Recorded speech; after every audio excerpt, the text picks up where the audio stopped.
Я ніколи не думала, що може бути ось таке ось щось насправді. Це справжнє місто, воно дійсно все так і виглядає. Столиця Різдва? Відверто кажучи, спершу це звучить як ще одна яскрава маркетингова штучка. Але так здається, лише поки не приїжджаєш в саме місто.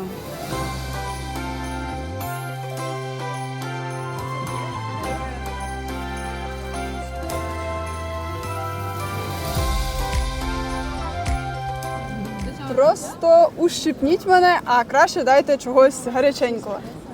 Дякую, Ярослав. Так от, сьогодні ми у найноворічнішому, найріздвянішому, ви зрозуміли, най-най місті Європи. Це Страсбург. Cheers! І ми вже готові розпочати, але є така традиція робити інтро, де ми розкажемо, що варто очікувати в цьому випуску. Тому коротко про наш з вами план. Отже, сьогодні на нас чекає не одна, а одразу дві різдвяні столиці Ельзасу – Страсбург і Кольмар. Ми пройдемося їхніми найатмосфернішими вуличками, зазирнемо на ярмарки і побачимо, чому саме тут Різдво відчувається сильніше, ніж будь-де.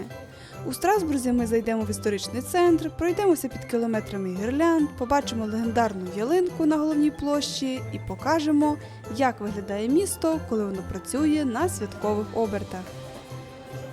А ще заглянемо на місцеві фудспоти, спробуємо гарячий глінтвейн, ароматну випічку та інші ельзаські смаколики. Далі ми вирушимо до Кольмара, міста, яке виглядає так, ніби його намалювали спеціально для різдвяної листівки.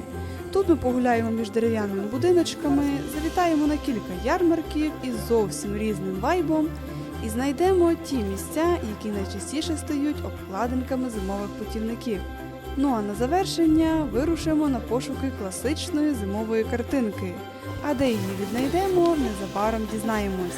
Тож влаштовуйтесь зручніше, беріть смаколики і давайте починати.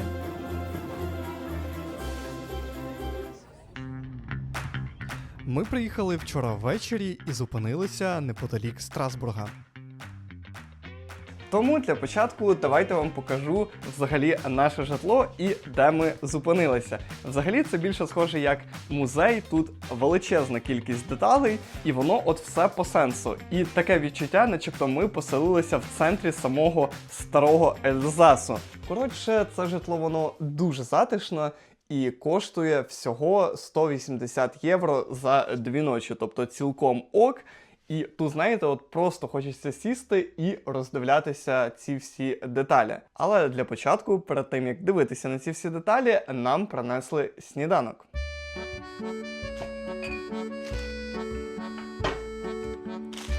Отже, 15 євро за повноцінний багетний сніданок, круасани, йогурт, апельсиновий сік, сир, ковбаса і, звичайно ж, французьке варення. І ще одна важлива річ, про яку варто знати, якщо плануєш подорож сюди взимку.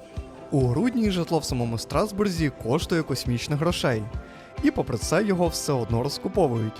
Різдвяний сезон робить місто магнітом, тож бронювати тут потрібно заздалегідь. Іноді навіть за кілька місяців. Ми ж пішли іншим шляхом і поселилися в маленькому ельзаському містечку Дамбак-Ла-Віль. Звідси до Страсбурга близько 40 хвилин потягом.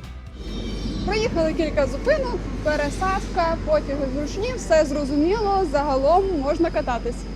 І перш ніж ми зануримося у Страсбург і Кольмар, давайте на хвилинку піднімемось трохи вище, на карту.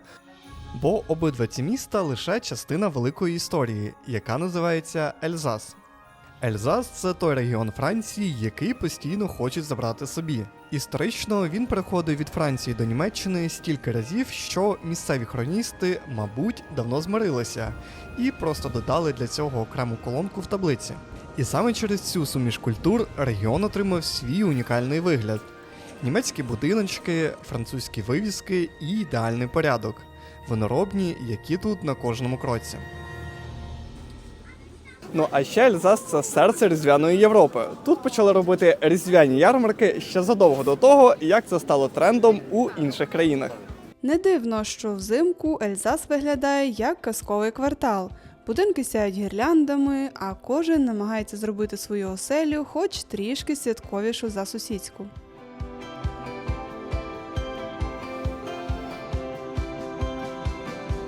Тож, коли ми говоримо про Страсбург чи Кольмар, ми дійсно маємо на увазі Ельзас. Місце, якому вдалося зробити свою стилістику настільки впізнаваною, що достатньо одного фото і ви одразу розумієте. Так, це точно тут. Страсбург – це місто прямо на кордоні Франції та Німеччини. Фактично, ти стоїш у центрі міста, і до Німеччини можна дійти пішки. Тут з одного боку французькі круасани, а з іншого – німецькі брецелі. І все це в одному регіоні. Але є один нюанс. На Різдво сюди приїжджає понад 2 мільйони туристів. Для міста з населенням у 300 тисяч осіб це якби в твою квартиру раптово завітали всі сусіди та ще й привели б друзів. Тому витримати потік людей Страсбург уміє. Але от знайти дешевий транспорт у цей сезон – завдання вже інакше.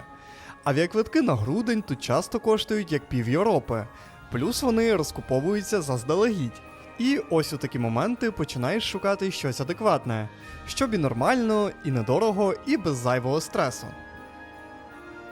І як тільки з'являється комбо вигідно та комфортно, то в мене в голові з'являється одна назва – Лайкбас. Бо коли літаки відпадають, а потяг видають ціни рівня не сьогодні, то автобуси стають золотим квитком. Особливо, коли це не просто доїхати, а доїхати з комфортом. Кілька годин у дорозі, і ти вже в новому європейському місті. Без пересадок, без квестів, як дістатись з аеропорту. У Лайкбас є купа напрямків по Україні та ще в 14 країн Європи. Польща, Німеччина, Болгарія, Австрія чи Греція. І тут важливий момент. Ці автобуси справді виглядають по-європейськи. Усередині чисто, сучасно, є безкоштовний Wi-Fi, розетки, кондиціонер і вбиральня. Усе, що треба, щоб дорога не відчувалась дорогою. Крім того, Лайкбас пішли ще далі. Вони запускають мобільний застосунок, де можна накопичувати бонуси за кілометри. І також з промокодом «Попутні» отримуєте додаткові мінус 10% на всі квитки Лайкбас. Скануйте QR-код на екрані або ж переходьте в описі під цим відео.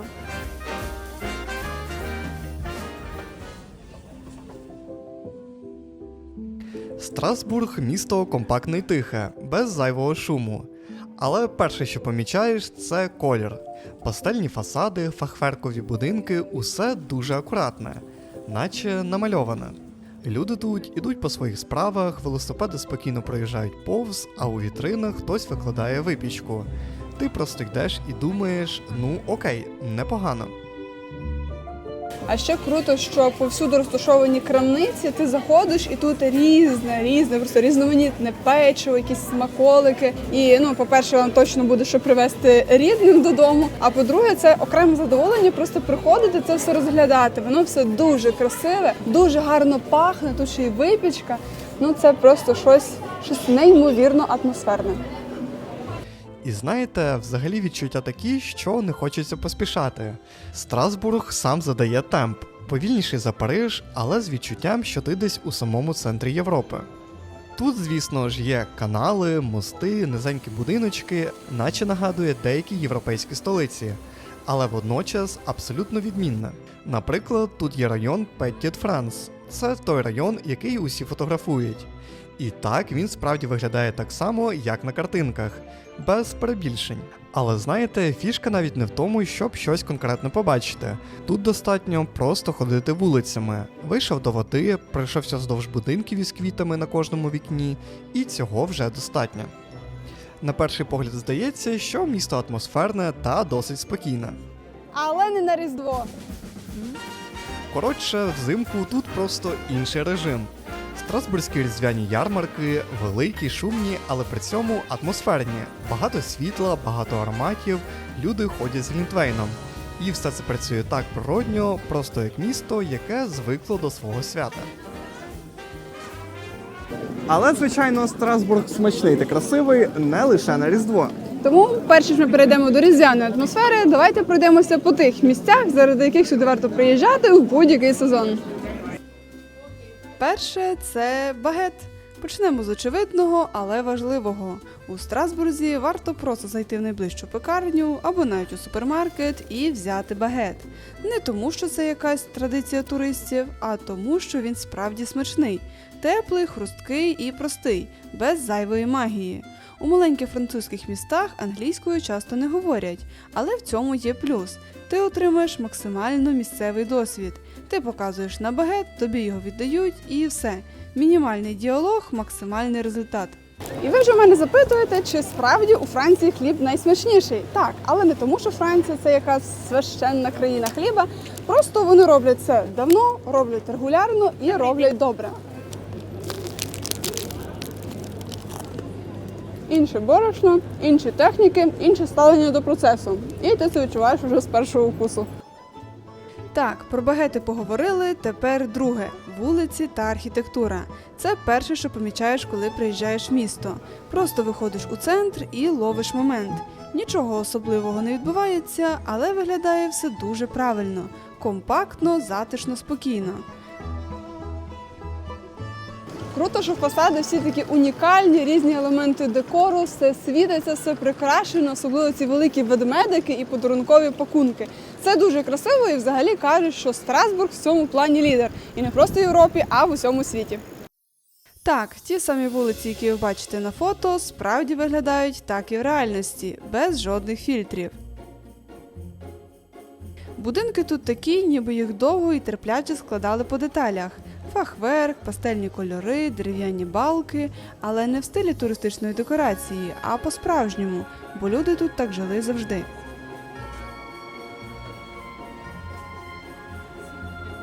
Ну, а ще тут по вулицям от реально дуже класно гуляти.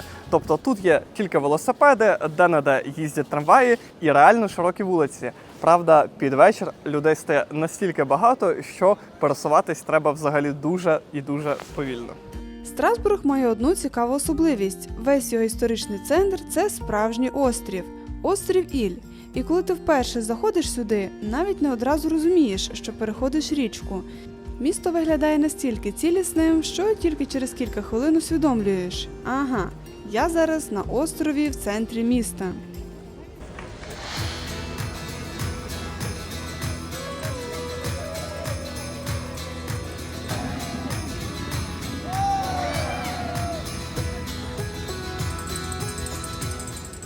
Ну так, санти вже не ті.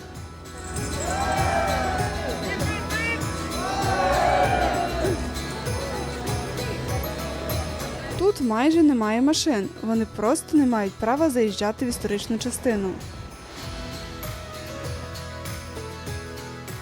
А взимку тут з'являється, скажімо, ще одна така особливість – це те, що на вхід у місто на мостах перевіряють речі. І це тут звичайна безпека на різдвяний сезон. Нічого драматичного, але інколи черги збираються. Працює це не ідеально, і ти це бачиш по людях, які трохи нервують або намагаються пройти швидше. Але водночас, якщо трошки домалювати, то це створює відчуття окремого входу в місто. Для нас це відчуття, наче в Страсбург на Різдво ти заходиш через невеликий контроль і одразу опиняєшся у світі вогнів, ярмарків і аромату глінтвейну. І я задалась питання, а хто так взяв і додумався брати вино, нагрівати і от варити таку дивну штуку, яка зараз смакує дуже класно? Насправді, глінтвейн придумали не для затишку і не для різдвяних ярмарків. Все почалося значно прагматичніше. Ще у стародавньому Римі вино гріли і змішували зі спеціями. Не щоб зігрітися, а щоб замаскувати смак не дуже доброго вина і продовжити йому життя. Напій називали кондітіум парадоксум. Звучить красиво, але суть проста. Є вино, є спеції, давайте зробимо так, щоб це можна було пити. Потім Римська імперія закінчилась, а звичка ні. У середньовічній Європі вино знову підігрівали. Тому що холодно, тому що зберігалося воно погано, і тому що спеції вважалися майже ліками. Кориця, гвоздика, мускат не для смаку, а для користі. А вже в німецькомовних регіонах напій отримав назву глювайн, буквально палаюче вино. І саме звідти він роз'їхався по ярмарках Центральної Європи.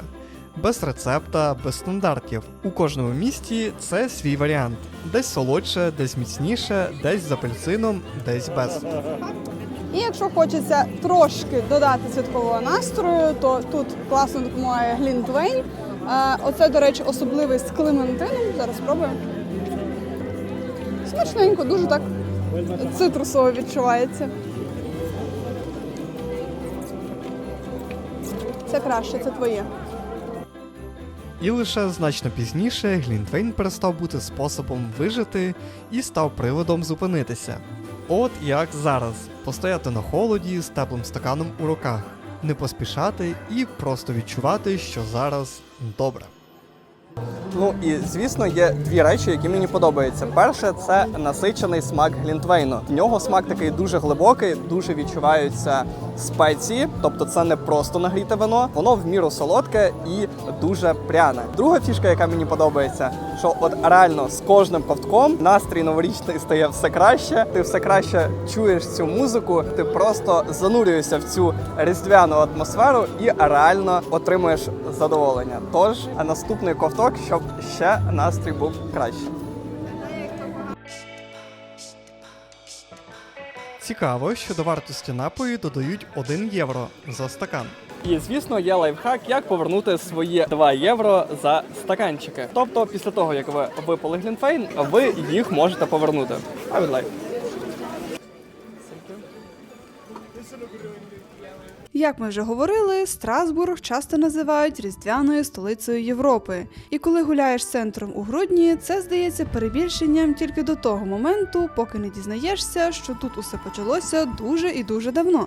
Перша різдвяна ярмарка в місті відбулася ще у 1570 році. Тобто люди тут уже більше ніж 4 століття виходять у центр взимку, купують гарячу випічку, п'ють щось тепле і просто проводять час разом.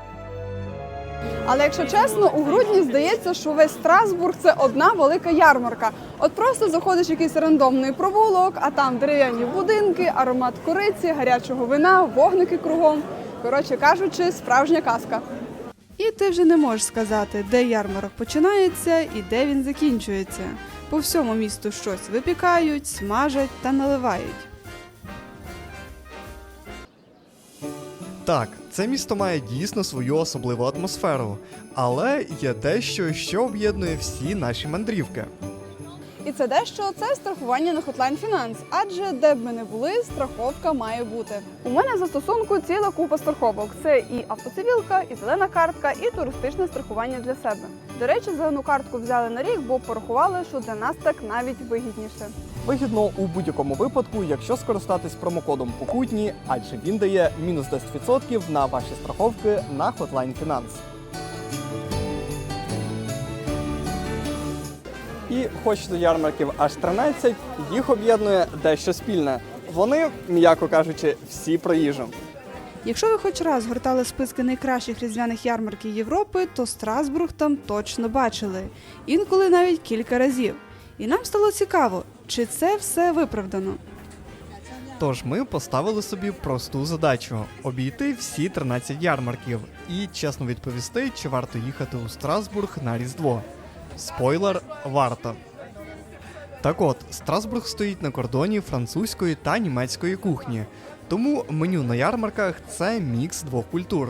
І чесно, якщо ви голодні, краще не заходити, просто подивитись. Інакше закінчиться все тим, що ви стоятимете біля першого ж будиночка, тримаючи щось гаряче в руках. Ну, а зараз я візьму доволі просту, але дуже традиційну штуку. Називається вона сендвіч альзаський, тобто сендвіч з Альзаса. І головний його принцип – це сосиска і булка.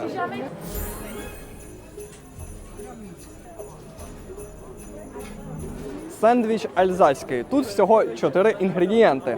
Це багет французький, сосиска, мабуть, також французька, капуста, я так розумію, квашена і гірчиця. Це найбільш традиційний варіант. А ну що я вам скажу, багети я вже сьогодні зранку їв французькі, вони дуже смачні і впевнений, цей також не розчарує.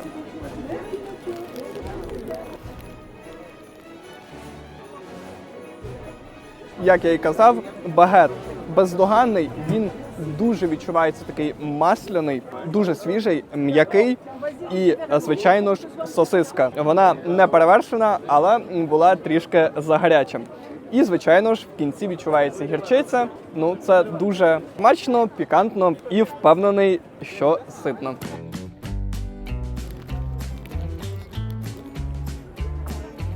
А це ще одна ельзаська історія – локальний варіант картопляних панкейків.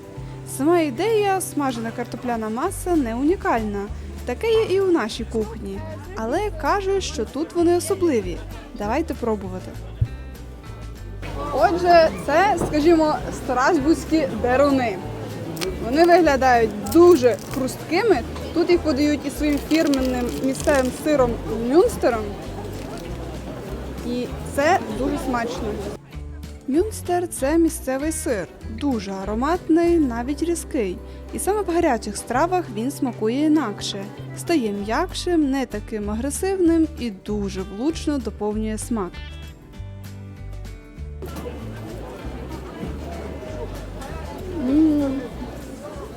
Це дуже смачно, вони дуже хрусткі. Особливо це те, що тут картоплю труть дуже великими такими шматками, порівняно з тим, як ми це готуємо в Україні. Це дуже смачно, і цей сир тільки підкреслює, доповнює смак. Це дуже смачно, хоч і дуже калорійно. Ми вийшли на площу Клебер. Це головна площа Страсбурга. І взимку вона повністю змінюється. Навколо ярмарки, вогники, будиночки з їжею. А це, до речі, головна ялинка цього міста. І виглядає вона непогано, але, на мою думку, краще сюди приходити ввечері, коли вона вже буде світитися, тоді фото вийдуть набагато ліпшими. Вона тут велика, жива і щороку оформлена по-новому. Заввишки приблизно метрів з 30, а декор – це тисячі мерехтливих вогників і святкових прикрас, які вдень виглядають ніжно і світло, а ввечері майже магічно.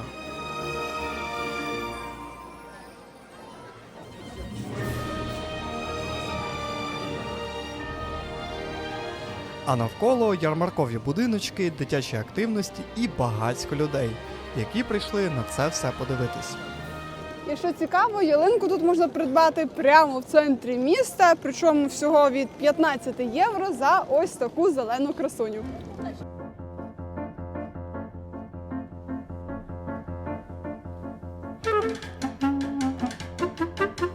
А ще у Страсбургу відчутно тепліше. Тобто можна ходити з розстібнутою курткою, але є отакий от мінус, що замість того, щоб мав іти сніг, іде дощ. Зате тепло.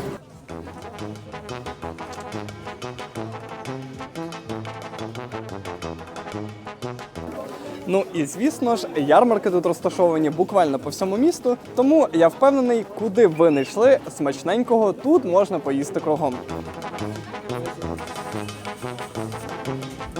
Їжа смачна, смачнюща, багатько і хочеться все одразу.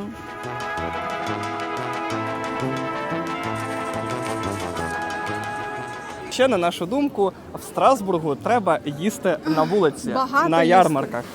Так, їсти треба багато, ярмарки тут всюду, і смачна їжа також. У нас тут картопелька з грибочками в якомусь сметанному соусі. А гриби які насичені? Коротше, буквально на кожній площі є якісь ярмарки, де дуже різне. Але мені здається, Це що це не макарони? картопля, а макарон. Макарон. Мало бути картопля, але макарони теж непогані. Це шпецле – домашня яєчна паста. Гарячі, м'які, щільні макарончики, залиті густим вершковим соусом. Коротше, ідеальний варіант, коли хочеться чогось простого і дуже теплого. Типова страва для холодного вечора. Тут якийсь особливий рецепт, тому що ці макарони, вони злегка такі підсмажені.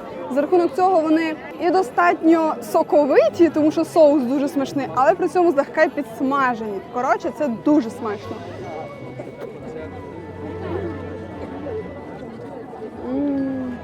Коротше, страсбурзькі різдвяні ярмарки мають дуже широкий вибір страв. Тут більше локальної їжі, ніж на інших європейських ярмарках. І тут не одна кухня, а одразу кілька. ельзаська, німецька, французька, і це смачно. А от чим, на нашу думку, Страсбург реально відрізняється від інших міст на Різдво, так це тим, що тут ярмарки розкидані по всьому місту, а не зібрані докупи на одній площі. Тут у кожному районі свій акцент у їжі, багато несолодких, ситних страв, не лише ковбаси і вафлі. А це кугельгоф, це традиційна святкова випічка, її часто готують на Різдво, і зараз розкажемо, яке значення вона має для цього регіону. Гугельгупов, або як його називають місцеві куглов, це дріжджовий кекс, який печуть у спеціальній глиняній формі з отвором посередині. Форма впізнавана з першого погляду, і вона з'явилася не для краси, а щоб тісто рівномірно пропікалося у холодних кам'яних печах. Чому він такий важливий саме для Ельзасу? Бо його пекли вдома, а не в пекарнях. Це був недільний і святковий кекс, а не щоденний хліб. Отже, на ярмарку ми знайшли міні-варіант. Виглядає як грибочок, тільки перевернутий і з цукровою пудрою. І дуже пахне. І дуже пахне, тому, Ярослав, пробуй. Я вже бачу, він з родзинками. Всередині виглядає як паска. Це схоже на паску, але тісто інше. Менш пухке, мабуть. Більш збите. Але солодке і з родзинками дуже смачно.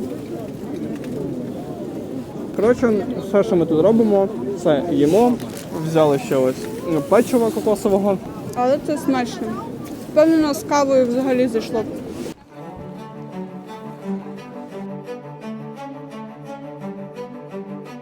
Ну і варто згадати кафедральний собор Нотр-Дам де Страсбург. І він тут настільки високий і деталізований, що спочатку навіть не розумієш масштаб. Просто йдеш вузькою вулицею, повертаєш за ріг, і він стоїть перед тобою. Величезний, темний, готичний. Ну, а навіть якщо ви не по церквам, то цей собор буде винятком. І це не той випадок, коли треба бути фанатом архітектури, щоб оцінити місце. Повірте, собор справляє враження автоматично. Він трохи асиметричний, дуже різьблений, і коли підходиш ближче, починаєш помічати дрібниці, на які ніхто сьогодні не витрачає часу. Фігури, орнаменти, камінь, який виглядає так, ніби його різали вручну 100 років без перерви. А це є той унікальний тип архітектури, який зараз називається фахверкові будинки. Агов, друзі, давайте долучимося до збору на 6 авто для ЗСУ, Покровський напрямок. А за донат від 100 гривень берете участь у розіграші 3 айфонів. Лишаю QR-код на екрані, а також посилання в описі під відео.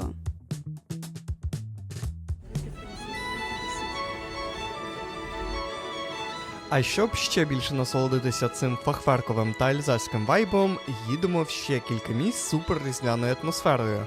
Це Кольмар та Селестат. Але спершу ранкова кава в маленькому містечку, де ми мешкаємо – Дамбак-Лавіль. Немає нічого кращого, ніж коли ти заходиш в якусь кав'ярню, в якийсь заклад, і там твою англійську ніхто не розуміє. І там починається чисто щось таке. Coffee with milk and no milk, without milk. Отак от руками махаємо, але це так кльово. От саме тоді ти погружаєшся повністю в країну, ти чуєш цю красиву французьку мову. Оце bonjour. Ну, це 100% неправильно, але воно настільки милозвучно, от там прям своя історія, своя якась душа в їхніх оцих от привітаннях. Це чарівно. А ще погляньте, які у нас красивенні десерти. Вони коштують по 5-6 євро, але це просто якесь кондитерське диво. Каже жіночка капучино, но. Щось там розповідає, показує руками. Ми здогадалися, що молоко буде, це буде кава з молоком, але не капучино. Ми такі, типу, супер, мерсі, оце все. І молоко збили, просто його подали окремо. Суть та сама. Скажімо, капучино. Та ви що?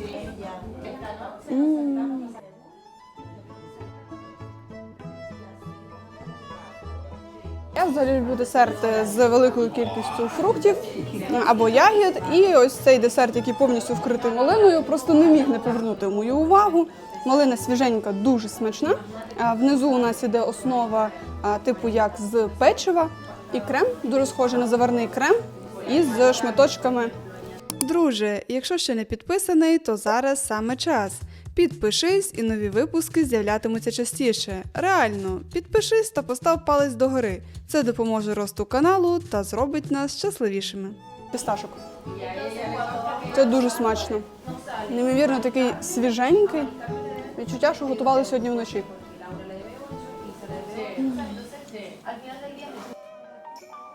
Ну, а в мене все трошечки простіше, ніж у Аліни. Я взяв собі американо, хоч воно також мене не зрозуміло, що воно саме американо. Сказали щось французькою. І, звичайно, я взяв собі десерт. Коротше, це смачно. Що ми маємо? Ми маємо таку дуже ніжну кремову основу, кисленьку таку трошечки. Зверху шоколад і всередині якийсь бісквіт. Я не знаю, з чим він, але він дуже смачний. І найбільше мені подобається цей крем. Він не ой-ой. Отже, зверху воно таке дуже молочне. Всередині воно от саме таке трошки кисленьке, апельсинове і дуже-дуже-дуже ніжне. Зовні в нас білий шоколад і бісквіт, а внизу ще й печиво. Ну це прям дуже смачно. А це, я так розумію, якийсь карамелізований мандарин чи то апельсин. Це грейпфрут.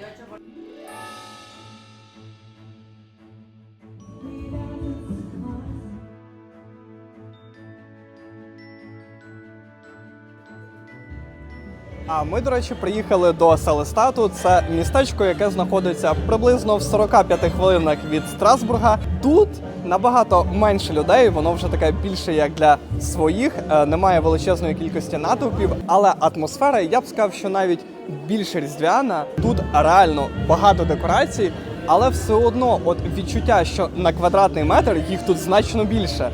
Реально все місто світиться, затишне, бруківка блищить. Ми задоволені. Отже, давайте розберемося, що таке Селеста і чим він особливий. Селеста – це маленьке ельзаське місто в самому центрі Ельзасу. Тут живе близько 20 тисяч людей. За масштабом це, щось середнє між містечком і великим селом. Не туристичний магніт, а радше місце для життя. І, можливо, саме тому воно так добре працює взимку. А ще круто, що на відміну від Страсбурга чи Кольмара, Селестат не задихається в натовпах туристів. Тут ті ж самі фахверки, той же самий ельзаський вайб, але набагато спокійніше. Це містечко, компактне. Центр можна обійти пішки за годину, без маршруту і без плану. Тут ті ж самі фахверкові будинки, вузькі вулиці та невисока забудова. Тобто немає відчуття туристичної декорації. Місто виглядає так, ніби в ньому просто живуть.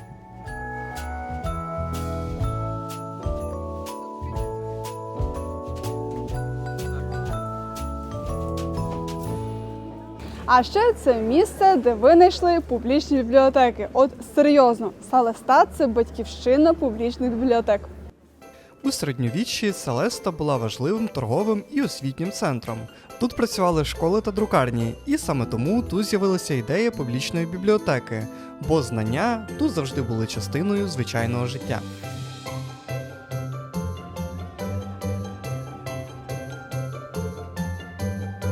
На Різдво Селеста залишається таким же домашнім містечком, просто запалюється тисячами вогників. Через невеликий масштаб усі декорації тут сприймаються щільніше, світло не губиться, ярмарок не розтягується. І здається, що все місто – це одна велика локація.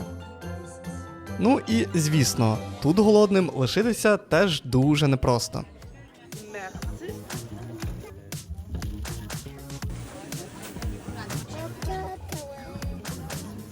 Це просто неймовірно калорійне комбо, ви просто погляньте. Цей сир, я як подивилася, скільки нам почали шкрібати цього сиру на цей багет, Ну там, я не знаю, так добряче пригорш з цього сиру, він такий так гарно засмажений. Його дуже багатько і всередині ще салямі.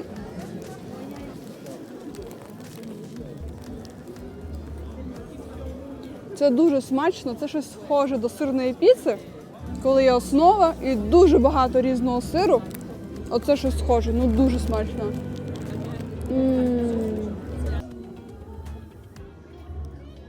Сиру дуже багато, я ще ніколи не їла щось таке настільки сирне.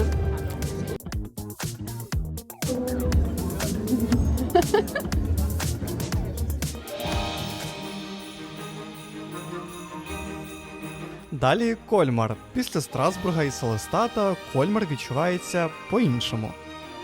Ніби ти приїхав не просто в місто, а в картинку, яку всі бачили ще до поїздки.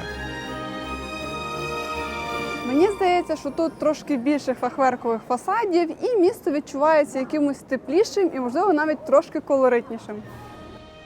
Фахверкові будинки тут максимально охайні. Кольори яскравіші, лінії чіткіші. На вигляд, ніби хтось дуже старався, щоб було красиво. І це працює, особливо взимку.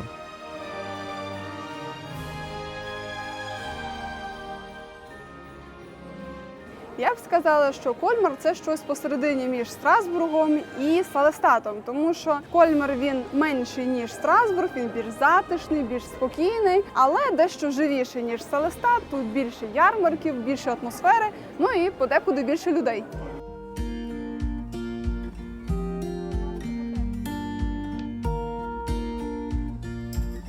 Кольмар – місто невелике, тут живе близько 70 тисяч людей. Але в різдвяний період здається, що людей у рази більше. І це відчувається майже на всіх вулицях.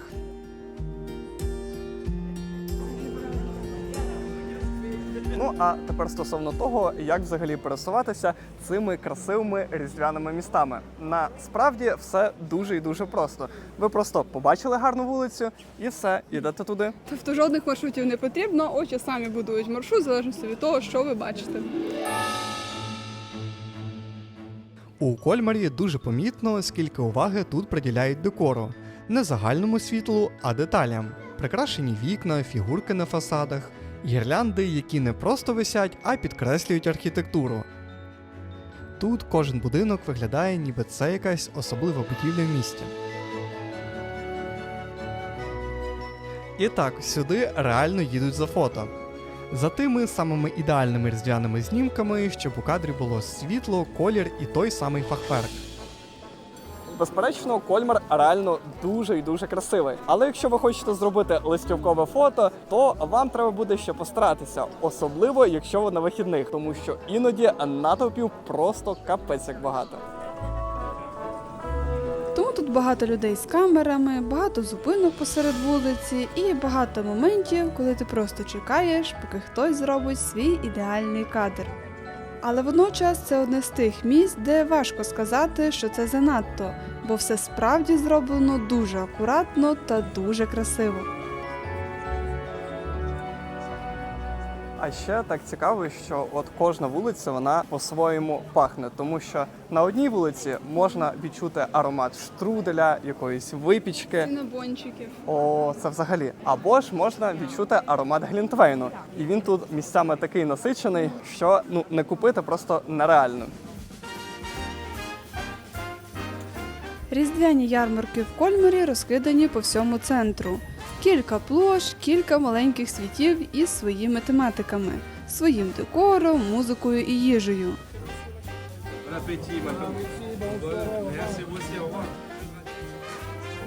Тут дуже багато деталей. Фігурки, гірлянди, вікна, прикрашені просто до дрібниць.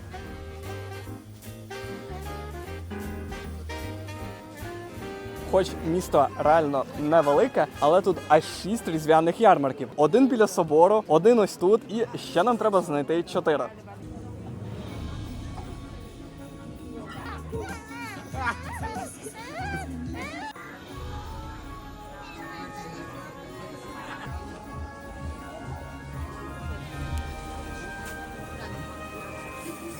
Кольмар – це коли ти йдеш по вулиці і не знаєш, куди дивитись, бо красиво просто всюди.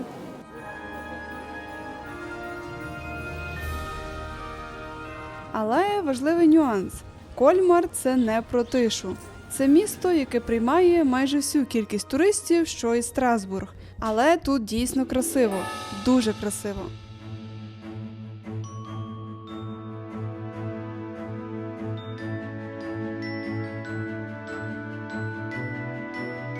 А ще, що мені от реально дуже подобається, це величезна кількість ось таких зелених ялинок. Це додає дуже затишку міста і створює більш таку різдвяну атмосферу.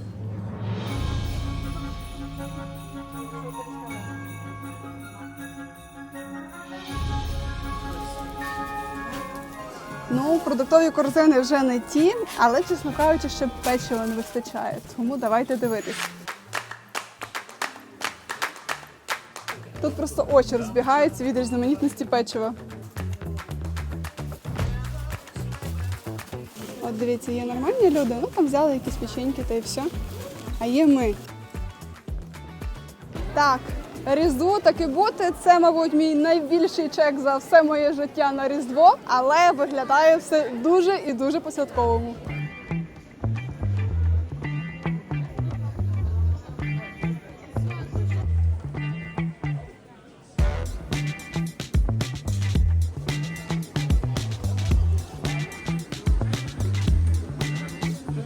Пересуватися місцями треба от в таких от чергах. І повірте, це ще невелика черга.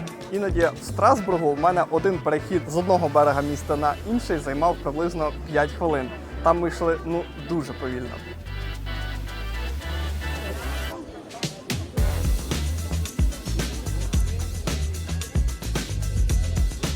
Ну і обов'язково треба прогулятися як вдень, так і ввечері, тому що вдень ми більше звертаємо увагу на фасади, на красиві фарфорові будинки. Я правильно сказав фарфор?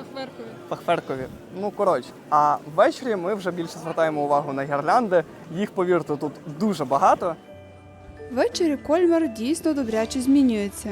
Світло стає м'якшим, кольори глибшими. І місто виглядає спокійніше, ніж вдень, навіть якщо людей стало в рази більше. Зараз якраз почало вечоріти і все стає набагато красивіше. Так добре помітно, наскільки тут багато гірлянд, от просто сяє все місто. Зараз гірлянди працюють по-іншому. Тепер вони не прикрашають фасади, а створюють простір. Підсвічують вікна, фасади, воду в каналах. І в якийсь момент здається, що світло тут тримає всю цю атмосферну картинку. Коротше, Кольмар – це зовсім інша історія вночі. Кольмар. Кольмар – це зовсім інша історія вночі, ввечері. І мені здається, я реально переоцінив кількість гірлянд взагалі в природі. Я не знав, що стільки їх може існувати одночасно. А особливо це відчувається біля каналів. Вода відбиває вогники, і навіть знайомі місця виглядають інакше, повільніше, тихіше. А ще, можливо, не зовсім очевидна річ, що в різдвяному місті можна покататися каналами. Маленька Венеція – один із найбільш впізнаваних районів. Канали, будинки над водою, світло у вікнах – усе виглядає рівно так, як ви могли бачити вже на фото.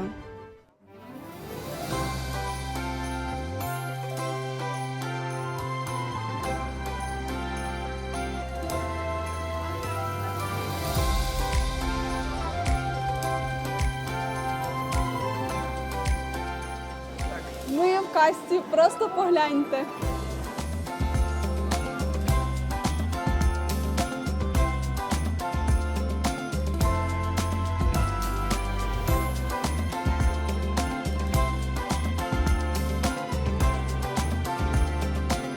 Я ніколи не думала, що може бути ось таке ось щось насправді. Це справжнє місто, воно дійсно все так і виглядає.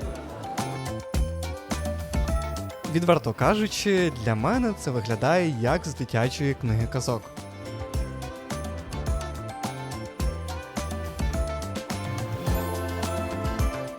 В цілому Кольмар виявився компактнішим, без величезних площ, широченних вулиць, але завдяки цьому більш затишним, тому що декорації тут не менше, можливо, навіть більше. І за рахунок цих вузеньких вулиць воно виглядає супер атмосферно, як таке маленьке казкове містечко.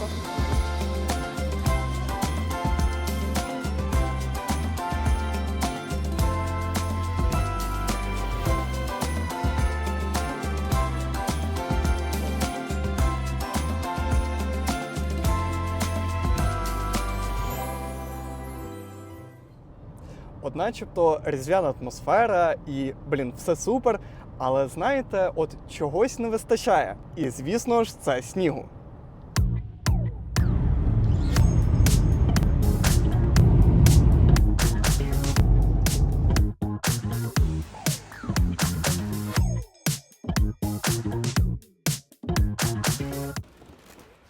Тому ми вирішили пошукати його в одному дуже високогірному місці. І навіть уже не у Франції. Ми в Швейцарії. Так от, Сент-Моріц взимку – це коли слово «курорт» перестає бути абстрактним. Тут катаються не тому, що сніг, а тому, що саме тут це робили ще 100 років тому. Лижі, замерзле озеро, сонце, яке світить так, ніби це реклама швейцарського банку. І ми вже були тут минулого року, правда, влітку. І це було приблизно так. Отже, ми заїхали сюди потягом Берніна Експрес, одному з найкрасивіших маршрутів Швейцарії. Це той самий поїзд з панорамними вікнами, де ти ніби сидиш у кінотеатрі, з видом на всю Швейцарію.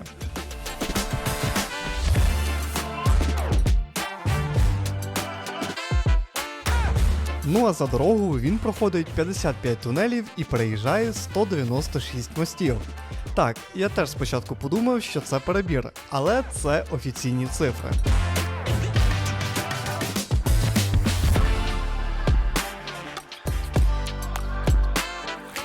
Сент-Моріц влітку – це зовсім інша історія. Тут можна прогулятися навколо озера, випити джерельної води прямо з струмка, або піднятися вище стежками вгору та знайти найкрасивішу оглядову точку. Спойлер, на неї ми сьогодні також піднімемось та зацінимо, як вона виглядає взимку.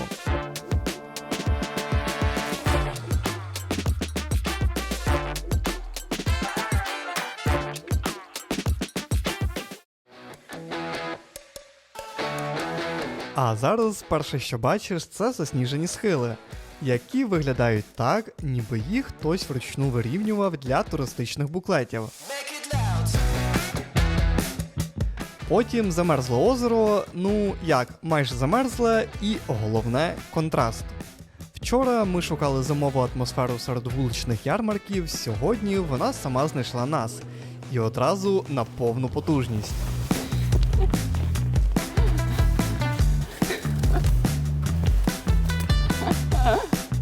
Коротше, тут мінус по-справжньому, мінусовий.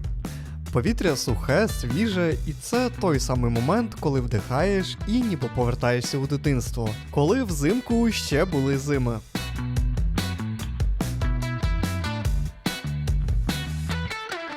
З цікавого, Сан-Моріц – один із небагатьох європейських курортів, де зиму практично гарантують. Крім цього, тут 300 сонячних днів на рік, але при цьому сніг можна практично гарантувати. Це все тому, що локація висока – 1800 метрів над рівнем моря. І клімат тут настільки сухий, що місцевий сніг навіть має власну назву – Dry Cold Snow. Він легкий і сипучий, як цукрова пудра. І тут ти себе реально ловиш на думці.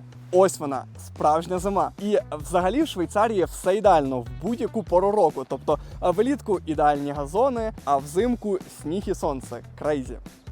І ми навіть помітили, що звук кроків змінюється. Сніг тут хрустить по-іншому. Якщо коротко, то різко, ніби під ногами дрібні кристали. А перша реакція у нас була дуже проста. Не туристична, не блогерська, просто... Тут навіть сніг ідеальний. Ось такий пухкенький. Подивіться. Просто мрія кожного лижника.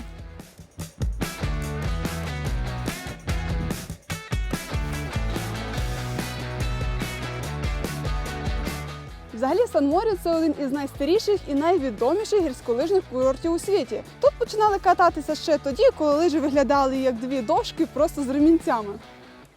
Місто встигло прийняти 2 зимові олімпіади у 1928 та 1948 роках. І це не випадковість, а проста формула. Висока долина, плюс багато сонця, плюс стабільний сніг дорівнює ідеальний майданчик для зимових спортивних понтів.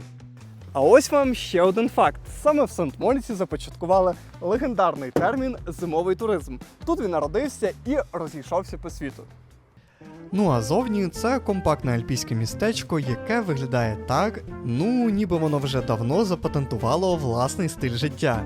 Трішки спорту, трішки гламуру і багато-багато білосніжних пейзажів. Сант-Моріц – це місце, де все компактне. Не маленьке, а саме компактне. Ну а особливо ти це відчуваєш, якщо, як і у нас, не було планів стати на лижі. Сант-Моріц – це коли ти вмикаєш камеру й отримуєш листівку ще до того, як встиг щось знімати. Тут природа ніби працює на автоматі. Сніг рівний, дерева в білому, а гори виглядають так, ніби їх хтось спеціально розставив для композиції. Ну і звісно, як ви могли помітити, тут є озеро. І влітку ми його застали таким. Спокійне, відкрите та нереально пейзажне.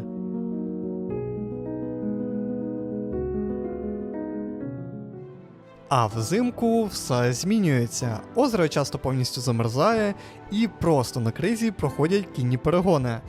Так, буквально посеред озера. І для цього міста це звичайна історія, яка виглядає щоразу трохи нереально.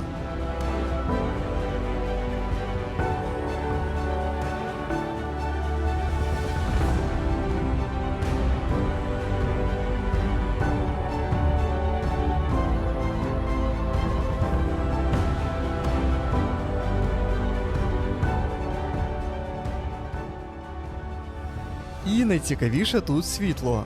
Особливе. Це той самий знаменитий моріцький світловий ефект. Сонце низьке, відбивається від снігу і в кадрі виглядає так, начебто наклали такий золотавий фільтр. А якщо ви запитаєте, що тут робити взимку, то відповідь проста – кататися. Сант-Моріц – це понад 350 кілометрів трас у регіоні. Ну а якщо лижі не твоя стихія, то тут можна гуляти навколо озера. І це цілком легально можна назвати спортом. Логіка типу така. На висоті 1800 метрів навіть звичайна прогулянка легко маскується під спорт.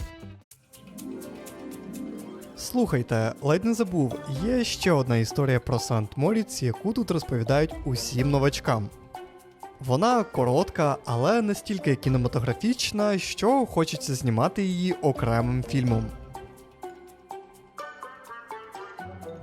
Так от, 1864 рік. Власник місцевого готелю вечеряє з групою англійських туристів. Літо закінчується, туристи збираються їхати додому, бо взимку в Альпах, як вони вважали, життя зупиняється. Холодно, темно, нічого робити. І тут Бадрут робить пропозицію, яка звучить трошки впевнено, але й трошки божевільно. Він каже, приїдьте сюди взимку, якщо вам сподобається круто, а якщо не сподобається, то я вам поверну всі гроші ще й за дорогу. Іншими словами, він поставив на кон всю репутацію свого готелю, а також гроші, багато грошей. І от англійці погодилися, приїхали взимку і замість темряви та холоду побачили сонце, сухий мороз і сніг, який лежав гладко, як новий килим. І неймовірну тишу, у якій навіть дихати хочеться повільніше. Коротше, в результаті їм сподобалось настільки, що вони лишилися не на кілька днів, а до самої весни. Як я їх розумію? І саме після цієї зимівлі вони повернулися до Англії та розповіли, що зима в Альпах може бути комфортною, світлою і навіть розкішною. Так, без гучних презентацій і маркетингу почався зимовий туризм у світі. Буквально з одного парі за обіднім столом. Окей, а зараз у нас є рівно стільки часу, щоб встигнути піднятися на підйомнику до заходу сонця. Тому хвилин 20 жвавої ходьби і ми вже на місці. Що ж, купуємо квиток.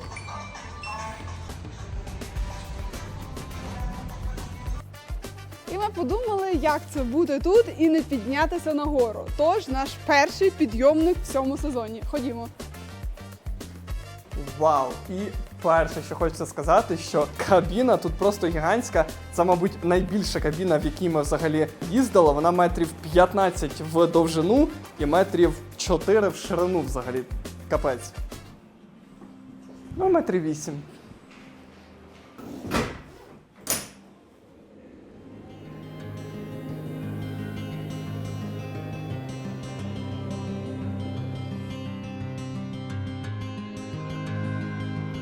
Та ви що, нам відкрили вікно, і тепер уже можна красиво поглянути на всю цю красу. Виглядає дуже круто, ми вже піднялись дуже високо, і мені здається, ми наздоганяємо потроху сонце, тому що воно вже ховається за гору, а ми якраз піднімаємось нагору.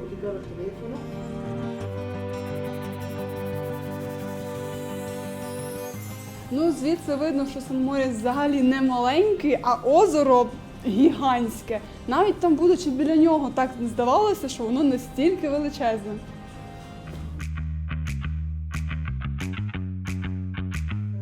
Ого, ми набираємо швидкості, він вчиться дуже швидко. А зараз махається вліво-вправо, як маятник. Це, звісно, все ще не мадейрські підйомники, там було дуже екстремально. Це виглядає значно надійніше і спокійніше, але все ж на такій висоті з засніженими вершинами виглядає супер класно.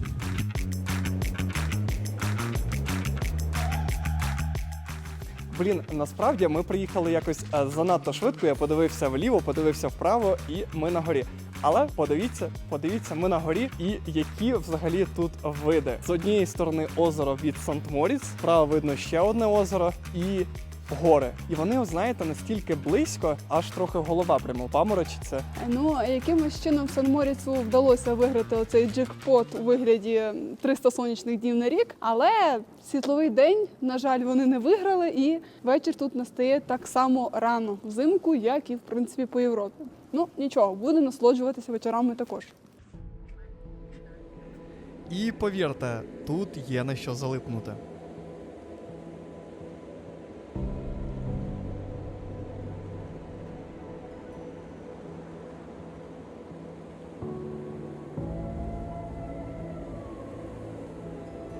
Ну, а так як ми потрапили на гору майже перед самим закриттям, тому тут було максимально спокійно.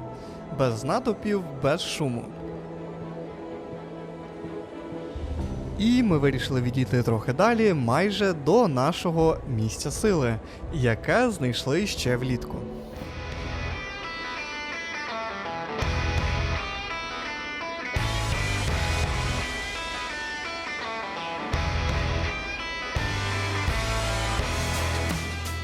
Складно повірити, що це те саме місце. Ми підходимо, і Ярослав каже, дивись, це ж те саме місце. Я кажу, не може бути. Він каже, дивись, та сама лавка. І дійсно, виявляється, це те саме озеро, яке влітку було такого яскравого бірюзового кольору, були зелені ялинки довкола, а зараз воно все сніжне, навіть озеро засипало.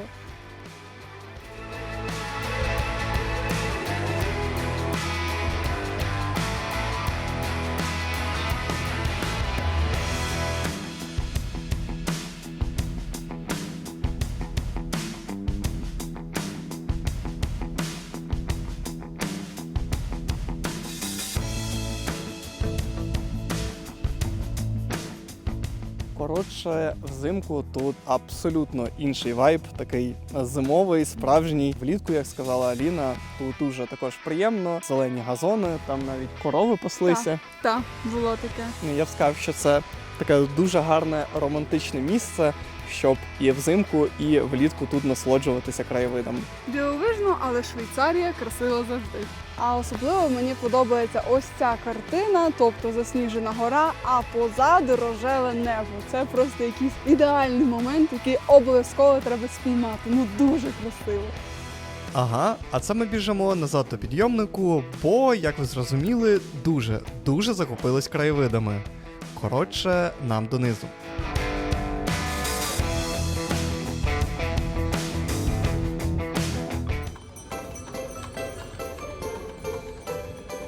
Давайте ще пару слів скажу про Санкт-Моріц ввечері.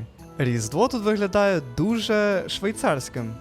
Без яскравих ярмарків, без гучної музики, без відчуття, що свято намагаються продати. Тут усе стримано, тепле світло, мінімум декору і багато простору.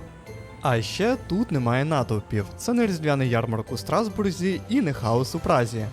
І справа не в тому, що тут нічого не відбувається. Просто Різдво в Санкт-Моріці – це не про масові гуляння. Вечір морозно стало, але насправді мова не про це. Мова про ось ці ось гірлянди у виді сонця. І таке відчуття, начебто вони натякають, що у нас найбільше сонячних днів. От такими от гірляндами. Але це не точно. Давайте зосередимо увагу на тому, що помічаєш майже одразу, коли входиш на вулиці різдвяного Санкт-Моріца. Це не лише сніг і порядок, а й брендові магазини. Санкт-Моріц – не місце, де бренди ховаються, вони тут на передньому плані. Це не просто магазини, це частина локального пейзажу. І ти це відчуваєш одразу, як тільки ступаєш на головну вулицю. Уявіть, це справжній лід. Це лід. Просто цю от інсталяцію побудували від якогось магазину, і це справжній лід. Мені цікаво, чи тут весь час так холодно, що він не тане, бо зараз зверху трошки відчувається мокрий. Ну а ми прийшли сюди не за брендами, а за різдвяним настроєм. І ми його знайшли.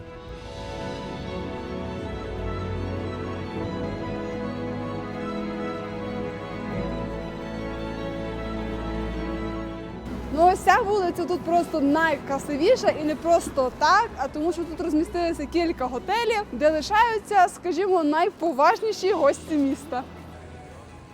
Так, це головний готель міста, і фактично його неофіційний центр. Саме тут щороку ставлять головну різдвяну ялинку. І в якийсь момент ловиш себе на думці, що головна площа міста саме тут, а не десь у формальному центрі. Схоже, цей готель є найдорожчою точкою всього міста. І крім цього, найкрасивішою, тому що після заходу сонця тут куча гірлянд, найбільша, мабуть, ялинка в Санкт-Моріці, і саме тому тут дуже багато бажаючих прийти сюди і пофотографуватись. Отже, Санкт-Моріц – це місто, що не намагається продавати Різдво. Воно показує справжню зиму зі снігом. І, звісно, точку, з якої вирушає один із найпопулярніших потягів Швейцарії – Берніна Експрес.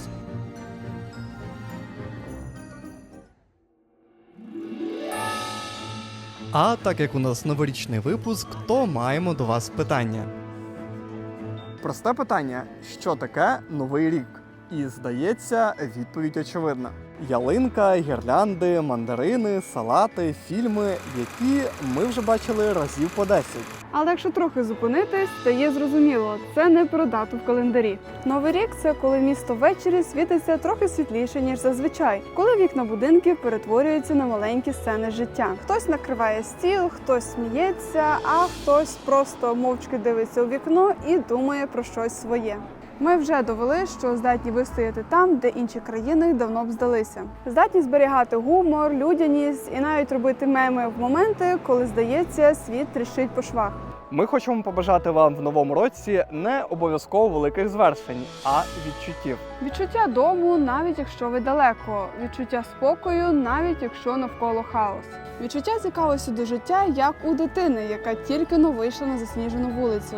Нехай у вас буде більше теплих розмов, більше ранків без поспіху, загалом більше моментів, які хочеться запам'ятати, а не зняти. Тож, друзі, з Новим роком! Хай 2026 буде нашим роком, світлим і щедрим на хороші новини. Бережіть себе і одне одного.